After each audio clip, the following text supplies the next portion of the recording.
ഏവർക്കും ലേണേഴ്സ് കോർണറിൻ്റെ പുതിയൊരു വീഡിയോയിലേക്ക് സ്വാഗതം. ഇന്ന് നമ്മൾ ഡിസ്കസ് ചെയ്യാൻ പോകുന്നത് 5ാം ക്ലാസ്സിലെ ഇംഗ്ലീഷ് ടെക്സ്റ്റ് ബുക്കിലെ 5ാമത്തെ യൂണിറ്റിലുള്ള a day at the farm എന്ന് പറയുന്ന സ്റ്റോറിയുടെ ആക്ടിവിറ്റീസ് ആണ്. സ്റ്റോറി ഓൾറെഡി ചാനലിൽ അപ്ലോഡ് ചെയ്തിട്ടുണ്ട്. ക്ലാസ് 5 എന്ന പ്ലേലിസ്റ്റിൽ കയറിയാൽ നിങ്ങൾക്ക് കാണാൻ പറ്റുന്നതാണ്. ഞാൻ ഡിസ്ക്രിപ്ഷനിൽ കൊടുത്തേക്കാം കേട്ടോ. അപ്പോൾ നമുക്ക് ആക്ടിവിറ്റീസിലേക്ക് പോകാം. Activity 1, chain story telling. അപ്പോൾ അതെന്താണെന്ന് നമുക്ക് നോക്കാം. We have gone through the picture story A Day at the Farm. അപ്പോൾ നമ്മൾ A Day at the Farm എന്നുള്ള പിക്ചർ സ്റ്റോറി വായിച്ചു അല്ലേ? Let us retell the story in our own way. അപ്പോൾ ഈ ഒരു സ്റ്റോറി നമ്മളുടേതായ രീതിയിൽ പറയാനാണ് നമ്മളോട് പറയുന്നത്. Your teacher will begin the story. അപ്പോൾ നിങ്ങളുടെ ക്ലാസ്സിൽ ചെയ്യേണ്ട ഒരു ആക്ടിവിറ്റിയാണിത്. നിങ്ങളുടെ ടീച്ചർ ആ ഒരു സ്റ്റോറി സ്റ്റാർട്ട് ചെയ്ത് തരും. അതിൻ്റെ തുടക്കം ടീച്ചർ പറയും. You may tell the rest of the story 1 by 1. അപ്പോൾ ആ ഒരു സ്റ്റോറിയുടെ ബാക്കി ഭാഗം നിങ്ങൾ ഓരോരുത്തരായിട്ട് പറയണം. ഓക്കെ, അപ്പം എന്താണ്, every one can contribute 1 sentence each and complete the story. അപ്പോൾ എല്ലാവരും എന്ത് ചെയ്യണം, ആ ഒരു സ്റ്റോറീൻ്റെ ബാക്കി ഓരോരുത്തരായിട്ട് പറഞ്ഞ് ആ ഒരു സ്റ്റോറി കംപ്ലീറ്റ് ചെയ്യണം എന്നാണ് പറയുന്നത്. അപ്പോൾ ഇത് നിങ്ങൾ ക്ലാസ്സിൽ ചെയ്യേണ്ട ഒരു ആക്ടിവിറ്റിയാണ്. അപ്പോൾ അത് നിങ്ങൾ ടീച്ചറൊത്ത് ക്ലാസ്സിൽ ചെയ്യുക കേട്ടോ. Activity 2, let us enact the story. അപ്പം ഈ ഒരു സ്റ്റോറി, അതായത് ഡേ അറ്റ് ദ ഫാം എന്ന് പറയുന്ന സ്റ്റോറി അഭിനയിച്ച് കാണിക്കുക എന്നുള്ളതാണ് ഈ ഒരു ആക്ടിവിറ്റിയിൽ പറയുന്നത്. സോ ഇത് നിങ്ങളുടെ ക്ലാസ്സിൽ നിങ്ങൾ ചെയ്യേണ്ട ടാസ്ക് ആണ് കേട്ടോ. Your teacher will narrate the story A day at the farm. അപ്പോൾ നിങ്ങളുടെ teacher day at the farm എന്ന് പറയുന്ന സ്റ്റോറി നിങ്ങൾക്ക് വിവരിച്ചു തരും, കഥ നിങ്ങൾക്ക് പറഞ്ഞു തരും. നമ്മളുടെ ചാനലിൽ ക്ലാസ് 5 എന്ന് പറയുന്ന പ്ലേലിസ്റ്റിൽ കയറിയിട്ടുണ്ടെങ്കിൽ സ്റ്റോറി കംപ്ലീറ്റ് ആയിട്ട് നിങ്ങൾക്ക് കാണാൻ കഴിയും, മനസ്സിലാക്കാൻ പറ്റും. അപ്പോൾ അത് നിങ്ങൾ കയറി കാണാം കേട്ടോ. You may listen to your teacher and act out the events in the story. നിങ്ങൾ എന്ത് ചെയ്യുക, നിങ്ങളുടെ ടീച്ചറിനെ ലിസൺ ചെയ്യുക. ടീച്ചർ പറയുന്ന സ്റ്റോറി, അതായത് A day at the farm എന്ന് പറയുന്ന സ്റ്റോറി ടീച്ചർ നിങ്ങൾക്ക് പറഞ്ഞു തരുന്ന സമയത്ത് നിങ്ങൾ നന്നായിട്ട് ശ്രദ്ധിച്ചിരിക്കുക. എന്നിട്ട് എന്ത് ചെയ്യുക, act out the events in the story. ആ ഒരു സ്റ്റോറിയിലെ ഇവൻറ്റ്സ് ഒക്കെ നിങ്ങൾ ആക്ട് ചെയ്ത് കാണിക്കാം. നമ്മളുടെ ഈ സ്റ്റോറിയിലുള്ള ക്യാരക്ടേഴ്സായിട്ട് നിങ്ങൾക്ക് ഇഷ്ടമുള്ള ആൾക്കാരെ ചൂസ് ചെയ്യാം. ബില്ലോ അല്ലെങ്കിൽ മെഗ് അല്ലെങ്കിൽ ഗ്രാൻഡ് ഡാഡ് ഒക്കെ ആയിട്ട് നിങ്ങൾക്ക് ഇഷ്ടമുള്ള ക്യാരക്ടർ ചൂസ് ചെയ്തിട്ട് അവർ ചെയ്യുന്ന ഓരോ ഇവൻറ്റ്സും നിങ്ങൾക്ക് ക്ലാസ്സിൽ ആക്ട് ചെയ്യാം. ഇപ്പം ആനിമൽസിനെ ഫീഡ് ചെയ്യുന്നത് കാണിക്കാം, അല്ലെങ്കിൽ എന്താ ഈ തേനീച്ചക്കൂട്ടം കുത്താൻ വരുന്ന ഒരു സീൻ ഉണ്ടല്ലോ, അത് ഒരുപാട് കുട്ടികൾ ഒരുമിച്ച് ചേർന്നിട്ട് തേനീച്ചകളായിട്ട് ഇങ്ങനെ ബില്ലിനെയും മെഗിനെയും കുത്താൻ പോകുന്ന ആ ഒരു സീനൊക്കെ ക്ലാസ്സിൽ കാണിച്ചിട്ടുണ്ടെങ്കിൽ നല്ല രസകരമായിട്ടുള്ളൊരു കാര്യം തന്നെയായിരിക്കും. അതുപോലെ നിങ്ങൾക്ക് ഇഷ്ടമുള്ള സീൻസ് നിങ്ങൾ അഭിനയിച്ച് ക്ലാസ്സിൽ പ്രസൻറ്റ് ചെയ്യുക കേട്ടോ. അതാണ് ഈ ഒരു ആക്ടിവിറ്റി പറയുന്നത്. Activity 3, read the following passage. അപ്പോൾ താഴെ കൊടുത്തിരിക്കുന്ന പാസേജ് വായിക്കാനാണ് പറഞ്ഞിട്ടുള്ളത്. Edit the words underlined and rewrite the passage. അപ്പം ഇവിടെ അണ്ടർലൈൻ ചെയ്ത് കൊടുത്തിട്ടുള്ള വേർഡ്സ് നമ്മൾ എന്ത് ചെയ്യണം, എഡിറ്റ് ചെയ്തിട്ട് ആ ഒരു പാസേജ് നമ്മൾ റീറൈറ്റ് ചെയ്യണം. അതായത് ഇവിടെ എഴുതാനുള്ള സ്പേസ് കൊടുത്തിട്ടുണ്ട്, അവിടേക്ക് നമ്മൾ ആ ഒരു പാസേജ് എഴുതിയിട്ട് അണ്ടർലൈൻ ചെയ്തിരിക്കുന്ന വേർഡ്സ് എഡിറ്റ് ചെയ്തിട്ട് നമ്മൾ കറക്റ്റായിട്ട് എഴുതണം. അതിനെന്താ പറഞ്ഞിട്ടുള്ളത്, you may use the word given in the brackets his, their, our. അപ്പോൾ ഈ ബ്രാക്കറ്റിൽ കൊടുത്തിട്ടുള്ള വേർഡ്സ് ആണ് നമ്മൾ ആ അണ്ടർലൈൻ ചെയ്ത വേർഡ്സ് എഡിറ്റ് ചെയ്ത് അവിടെ എഴുതേണ്ടത്. ഓക്കെ ആണല്ലോ. അപ്പോൾ നമുക്ക് പാസേജ് നോക്കാം. The fisherman often face dangerous situations while they go fishing. Fisherman എന്ന് പറഞ്ഞിട്ടുണ്ടെങ്കിൽ എന്താണ്, മീൻ പിടിക്കാൻ പോകുന്നവർ അല്ലേ, കടലിൽ മീൻ പിടിക്കാൻ പോകുന്ന മുക്ക് വരെയാണ് നമ്മൾ എന്ത് പറയുക, ഫിഷർമാൻ എന്ന് പറയാം.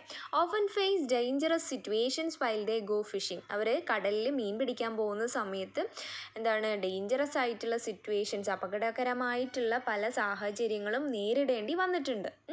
ദേ return from the sea with a good catch. അവർ തിരിച്ച് കടലിൽ നിന്ന് കരയിലേക്ക് വരുന്ന സമയത്ത് ഒരുപാട് മീൻ കൊണ്ടായിരിക്കും അവർ തിരിച്ച് കരയിലേക്ക് വരിക. ഗുഡ് ക്യാച്ച് എന്ന് ഉദ്ദേശിക്കുന്നത് അതാണ്. ഓക്കെ, അവർക്ക് ഒരുപാട് മീൻ കിട്ടിയിട്ടുണ്ടാവും തിരിച്ച് കരയിലേക്ക് വരുന്ന സമയത്ത്. They are happy with my simple lifes. ഇവിടെ മൈ എന്നുള്ളത് അണ്ടർലൈൻ ചെയ്ത് കൊടുത്തിട്ടുണ്ട് അല്ലേ.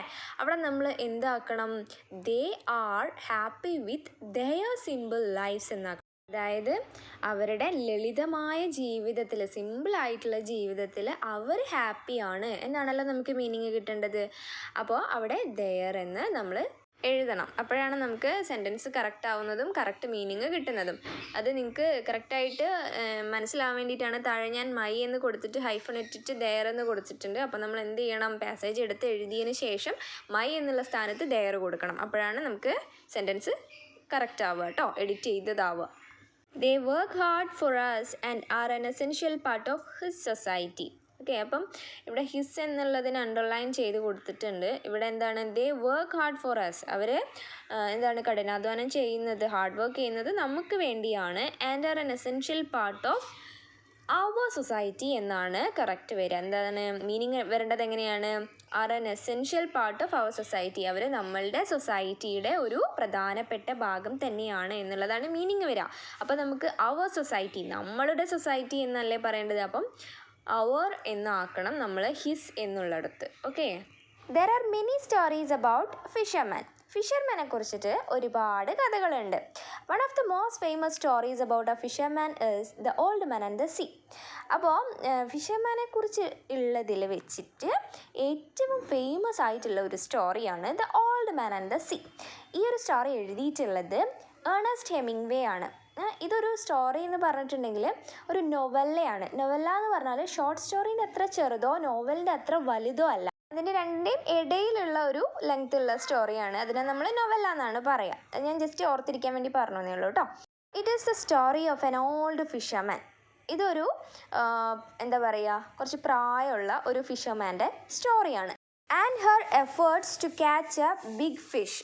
പിന്നെ അവളുടെ ഒരു വലിയ ഫിഷ്, വലിയൊരു മത്സ്യത്തിനെ പിടിക്കാനുള്ള അധ്വാനത്തിൻ്റെയും കഥയാണെന്നാണ് പറയുന്നത്. അപ്പോൾ ഇവിടെ ഹെർ എന്നാണോ പറയേണ്ടത്, ഒരു ഓൾഡ് ഫിഷർമാൻ്റെ സ്റ്റോറിയാണെന്നാണ് പറയുന്നത്. ഫിഷർമാൻ എന്നാണ് പറഞ്ഞിട്ടുള്ളത് അല്ലേ, അപ്പോൾ ഒരു പുരുഷനാണ്. അപ്പോൾ അവൻ്റെ എന്താണ് വലിയൊരു മീനിനെ പിടിക്കാനുള്ള ആ ഒരു എഫേർട്ടും ഉണ്ട് ഈ ഒരു സ്റ്റോറിയിൽ എന്നാണ് പറയുന്നത്. അപ്പോൾ ഇവിടെ നമ്മൾ എന്ത് എഴുതണം, his efforts to catch a big fish. Okay, അപ്പോൾ എഡിറ്റ് ചെയ്ത് പാസേജ് നിങ്ങൾ എഴുതുക കേട്ടോ. Activity 4 project biodiversity park. Do you have a biodiversity park in your school compound?